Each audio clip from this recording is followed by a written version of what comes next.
Well, we've had a fantastic day. It's just been made better, hasn't it, Sam? By Billy Sharp. Sam, over to you.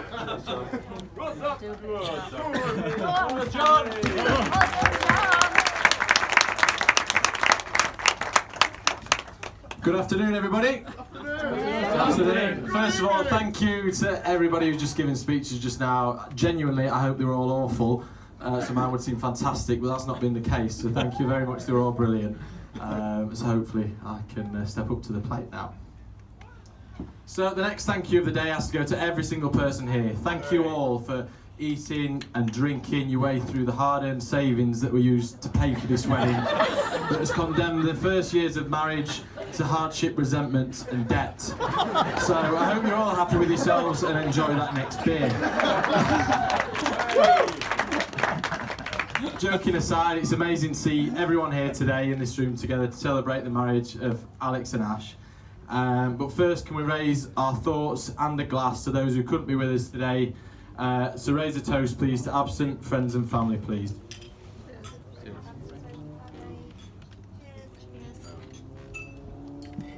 So let me talk for a moment about the love of Ashley's life. Sheldon could not be with us today, but he does send his regards to everybody here. He genuinely does. But no, Alex, I would like to take this opportunity to say from the bottom of my heart, honestly, thank you so much. I never knew this man could smile until he met Alex. I honestly have never seen him smile. And not to be too soppy, but you're the woman who made my best mate say, I'm never going to get married, me. This is going to be my voice for Ash all the way through. I'm never going to get married, mate. Don't believe in marriage. It's for idiots like you. That's what he's always said to me. But he got down on one knee and proposed in such a romantic way, and it was lovely, and I honestly knew that he had that in his locker, so well played, mate. And I speak for both myself and Harriet and the rest of our friends in this room in saying, Alex, you're such a close and valued friend to us all, you really are. Can we also take a second to appreciate how gorgeous Alex looks today? So can everybody please raise the roof for Mrs. Cartwright?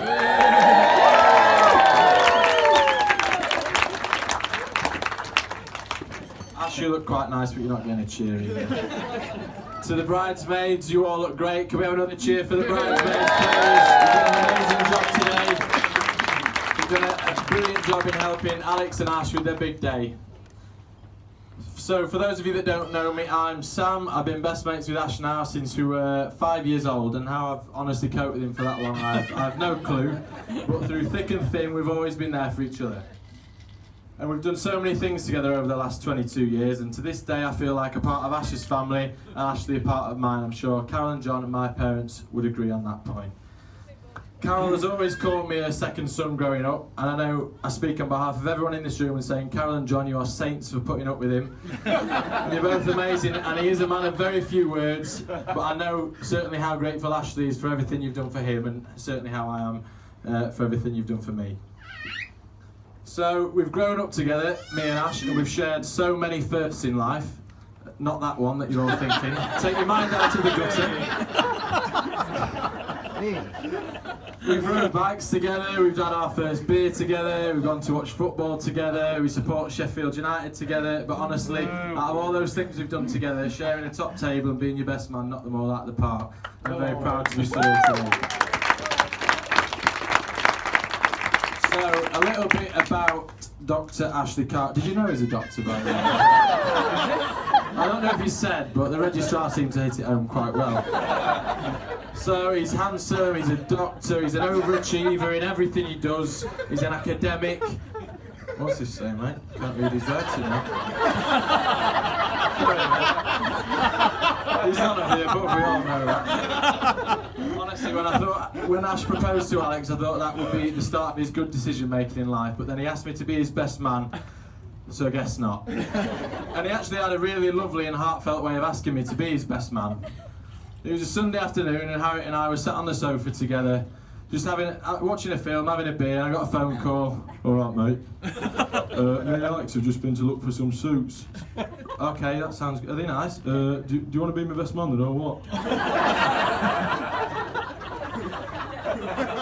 Genuinely, I was quite taken aback and overwhelmed on my end of the phone. Ash, not so much in the other. But quite an emotional exchange, I'm sure you will agree. On the subject of showing emotion, this leads me to his childhood, where I'm sure Carol and John can vouch that throwing a strop was something of a forte for young Ashley. I always remember a time we were going out for the day with Carol and John one Saturday. I arrived at Lindale Avenue early in the morning, ready for a nice day out, and Carol had bought Ashley a new jumper for the occasion. She brought it down, unwrapped it, said, "This is lovely, Ashley, isn't it?" It was a nice jumper as well. On the front it had 3 letters, it said Gap. He didn't like this. This tipped 9-year-old, brand-conscious fashion guru Ashley over the edge. "Do you think I'm going to wear this one? Are you for real? Do you know what rhymes with Gap? It's crap. Crap Gap." He proceeded to stop around the house chanting "Crap Gap" with tears streaming down his face for the next half an hour. He did, however, end up wearing the jumper and proceeded to ruin the rest of the day.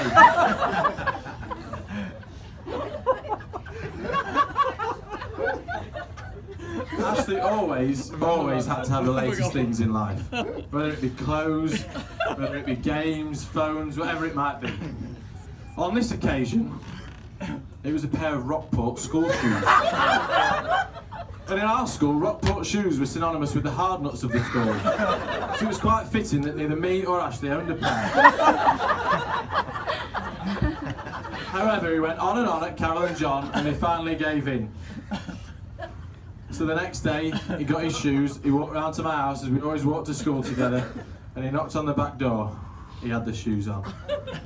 You've never seen a man walking away in your life before. He glided to school, showing every angle of his Rockports. He glided his way to school. The lad thought he could walk on water.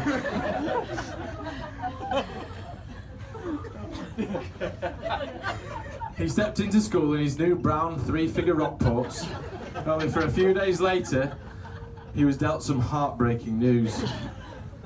We were sat in assembly, and our head teacher made an announcement that crushed all his hopes and dreams.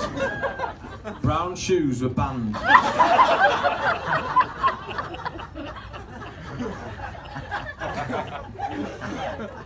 Every student must wear black shoes moving forward.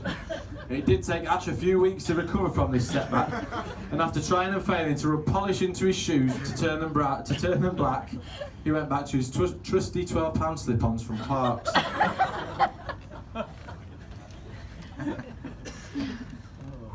Not only did we spend our weeks together growing up, it was weekends as well. For years and years, it was weekends. It was football training on a Saturday morning, Freedomthorpe Cougars led by the illustrious manager John Cartwright. Saturday afternoons were spent with each other at Bramall Lane watching our beloved Sheffield United, followed by a sleepover at either my house or Ashley's house. But it was one of those Sunday morning football matches that provides me the fond memory of Ash. With his dad as manager, he had the freedom to recommend he play in certain positions on the field. He tried left back, right back, centre half, centre mid, right wing, and finally up front. And honestly, Alex, if his positional awareness on a football pitch is anything to go by, you're in for a horrific night tonight.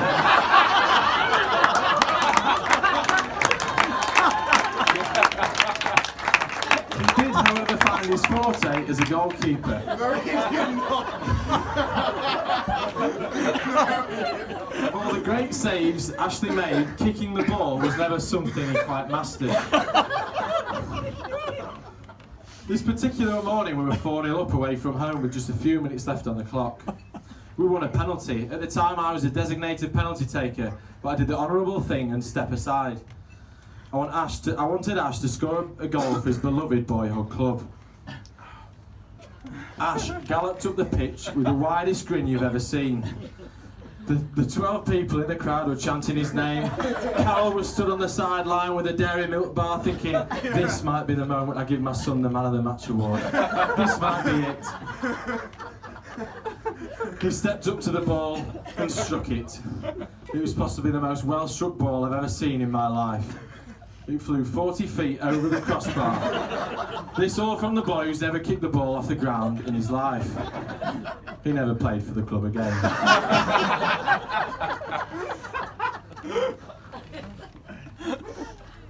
Ash was also a man of many hobbies growing up.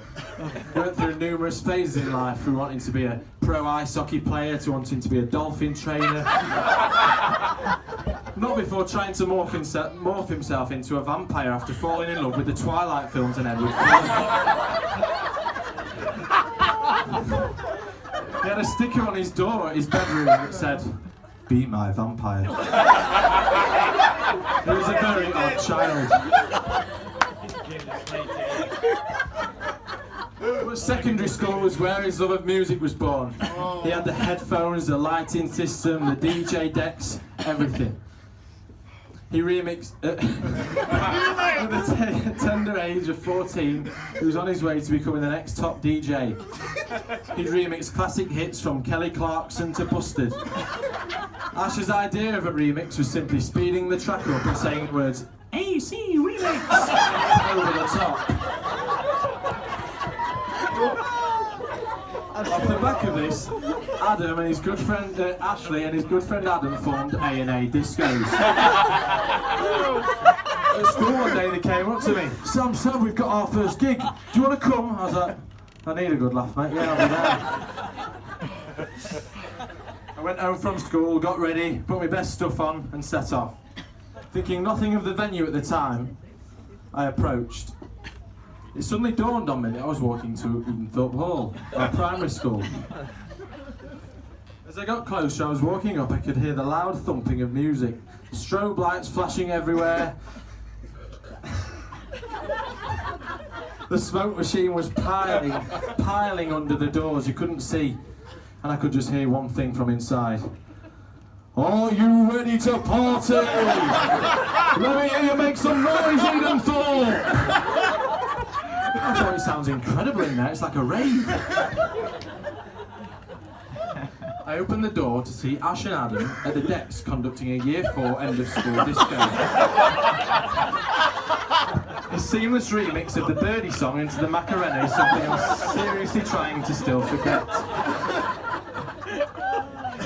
Oh my God. Now let's talk about Ashley's stag do.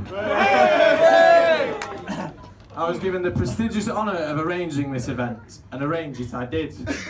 I planned a fantastic itinerary packed with sightseeing tours, restaurants, and really nice things for us to do while we were there. And that was the itinerary that we all sent to our wives and girlfriends. The other itinerary that we actually carried out was sent to the lads in the WhatsApp group. Ash gave me 2 rules for the stag do. 1, no shots. 2, no fancy dress. The first night we arrived in Hamburg after a full day of drinking at the airport. We frequented into one of the classier establishments we believed Hamburg had to offer. I think it was called Hooters. Still unsure why we went there. As the best man, I took it upon myself to immediately break the first of Ashley's golden rules. I spoke with Alex a few days before and asked her a number of questions surrounding Ash. It was a bit of a Mr. and Mrs. game, and for everyone he got wrong, he had to drink a shot. Let's just say, Duncan and I put him to bed around 1 a.m, not before he'd thrown up all over the hotel hallway and all over my face as I tried to guide him back to the safety of his bed. Duncan and I then went out back into Hamburg to celebrate his stag do without him. Rule 1 was broken. The next day, Ash rose out of his pit looking like something from The Walking Dead, only to be greeted on his bed with a full doctor's outfit. Did he say he was a doctor? We all felt he needed to understand how it would feel to be a real doctor for the day, not just one he pretends to be. Or is it work? What about referee?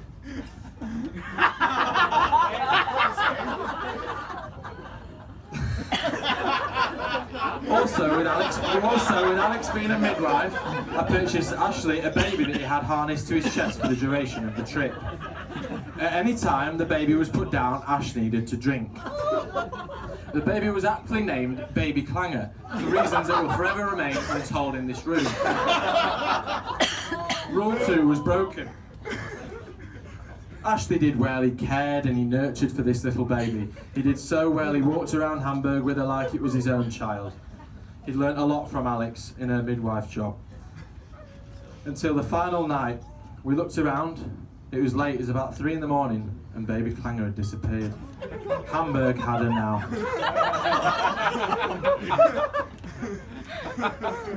Upon our return to the UK, I was not about to let this lie. I knew how important this baby was to Ash. I immediately contacted the German authorities and registered baby Clanger as a missing person. No one knew where she was. After a couple of weeks and a few calls, the trail had gone cold. I thought that was it, she's gone. One day a call came from a foreign number. Mr. Johnson, we think we've found your baby! I said, it's not mine, it's Ashley's. Felt like I was on Jeremy Kyle and I was going to have to do a DNA test. I arranged for the safe arrival of the baby back into the UK with the hope that it would be our little Clanger. No one knows where she went that night, but I'm proud to say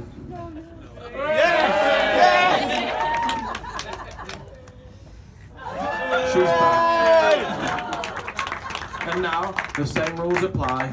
If you ever see Ashley for the remainder of the day without the baby in his hand, you must buy him a drink.